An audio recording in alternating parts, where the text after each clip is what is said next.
So the Colts have Fever players out. Sophie was not there, but they give everyone jerseys. And Caitlin Clark grew up in Iowa, is a Chiefs fan, refused to wear the Colts jersey. She just held it up like this.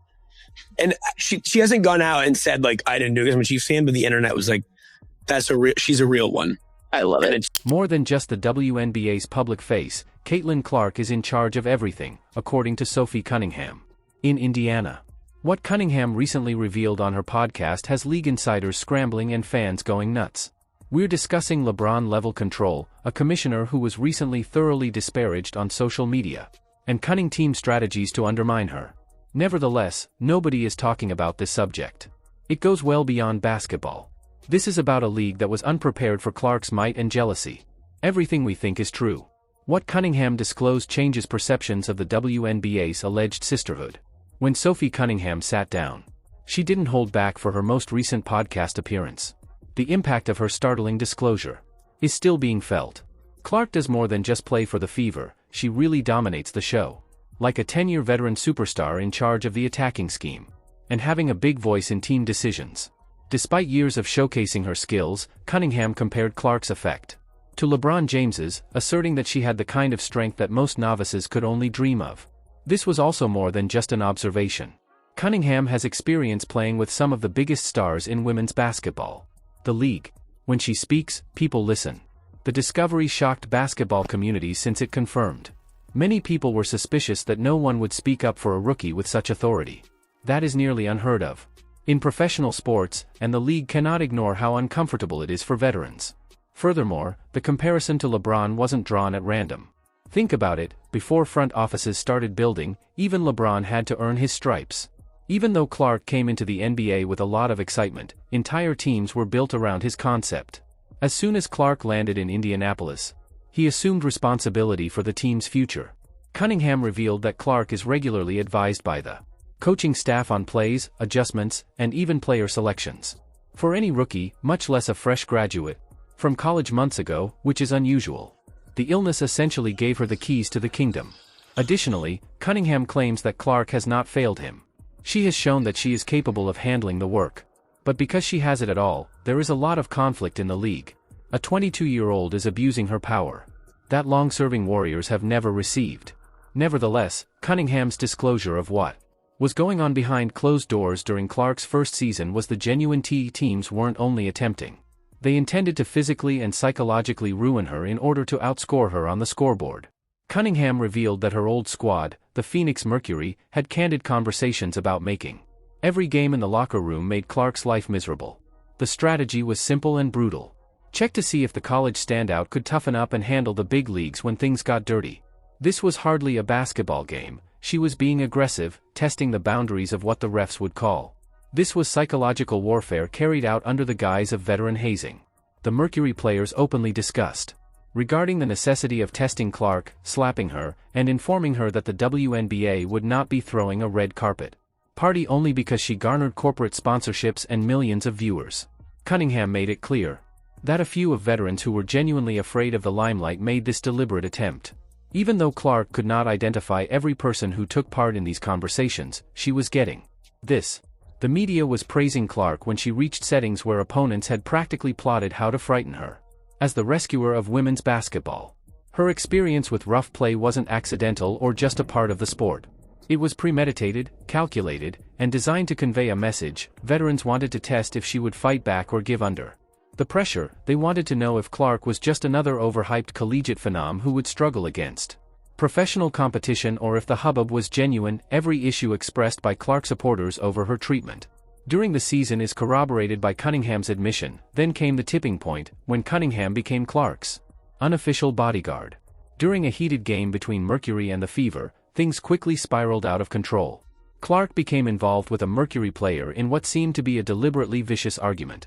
Cunningham unexpectedly found herself in the middle of it all, startling everyone by fervently defending her new partner. The cameras recorded everything. Cunningham made it clear that anyone chasing Clark must first defeat her by engaging in combat and hurling her body between Clark and rivals. Videos of Cunningham supporting Clark went viral, garnering millions of views across all social media platforms. Everyone was talking about it on YouTube, Instagram, TikTok, and Twitter. Her following swiftly increased from 400,000 to over 1 million, and businesses immediately started reaching out to her for partnerships because of what she performed during the game. You know what she did, too? She was fined $900. In essence, she challenged the league to punish her again by wearing it as a badge of honor. Later, Cunningham joked on social media that it was the best $900 she had ever spent because it demonstrated to everyone her position and what she was willing to sacrifice for her friend. She didn't try out or prepare for the enforcer position, but once she accepted it, there was no turning back. As the only player in the league, Cunningham was suddenly more than just a dependable WNBA player. She acted as Clark's guardian, ready to publicly defend the youngster. It seemed that everyone else was out to destroy. That viral occurrence not only made her more famous, but it also fundamentally changed how Cunningham's position on the team and their relationship were viewed by players and supporters. During the off-season, Cunningham decided she wasn't done stirring things up and establishing connections with league executives. During an interview, BUBA Commissioner Kathy Angelbert made certain remarks that upset some folks. Were particularly offended when she mentioned Clark's name along with a $16 in $1 million sum. Although the league did profit monetarily from Clark's arrival, Angelbert's statement suggested that rather than acknowledging that Clark was the reason for the rise, the league need to claim credit for Clark's star power. Cunningham became furious and harshly denounced Angelbert in a message that was impossible to comprehend. On Instagram, within minutes, the post went viral after she referred to her as the WNBA's most deluded leader. Players, fans, and media people all voiced their opinions. Some commended Cunningham for speaking truth to power and expressing opinions that other players were too afraid to voice in public. Some thought she also far and embarrassed the commissioner in a way that would ultimately hurt her career. Nevertheless, nobody could overlook it. The post was everywhere. Suddenly, Angelbert had to defend himself and address criticism from one of the league's most well-known players. Cunningham wasn't just trying to stir things up to get attention or disparaging Angelbert without any justification. She was genuinely furious with the commissioner's seeming attempt to take credit for Clark's impact while failing to protect her from the cruel treatment and persecution she faced during the season. Cunningham claims that the league leadership took no meaningful action to prevent Clark from receiving uncensored, direct, and personal criticism game after game. Cunningham refrained from utilizing formal or tactful remarks. She didn't later express regret for stating precisely what she intended to say, considering that the WNBA is still a comparatively tiny league and that a player's career could be adversely affected by severing ties with leadership. The choice was risky. Nevertheless, it's clear that Cunningham concluded that it was better to speak up than to remain silent. Fans who were unhappy with the NBA's handling of Clark's debut season utilized her Instagram post as a call to action. It also showed a growing divide between athletes who believe in special treatment jeopardizes the competitive integrity of the sport, and those who believe the league should protect its stars. The podcast's revelations grew more profound. Cunningham didn't stop praising Clark's ability to defend her honor in the face of criticism. She disparaged those who didn't acknowledge Clark as the league's most recognizable face. She also didn't hold back while delivering blows. Anyone who doesn't consider Clark to be the WNBA's focal point is genuinely ignorant and most likely envious of the attention she's getting.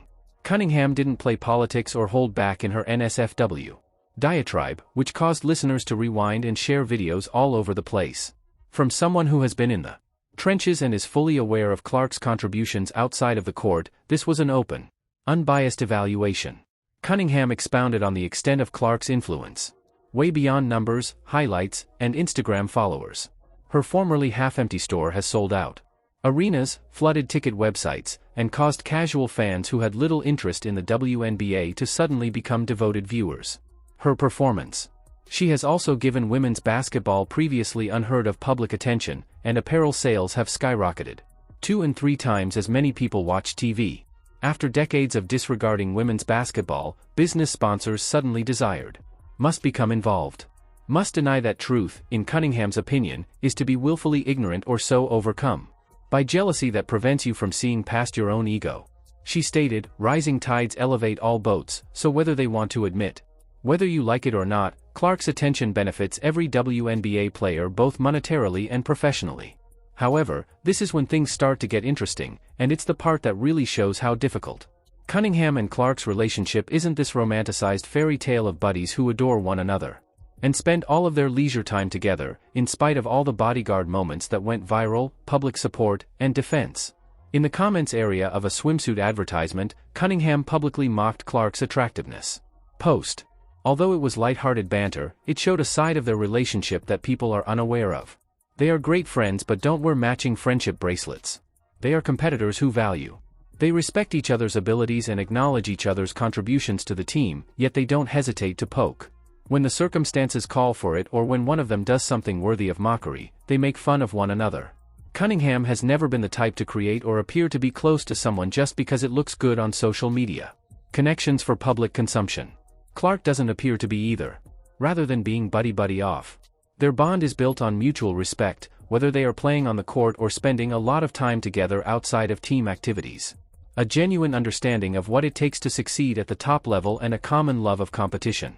They support one another throughout practice, offer encouragement when things are difficult, and don't hesitate to challenge one another when needed. In essence, that is considerably more significant than some fabricated bond that exists only for Instagram posts and team PR. Real relationships have layers, and the finest teammates are the ones who, as the bikini comment showed, remain true to themselves even while the cameras are rolling.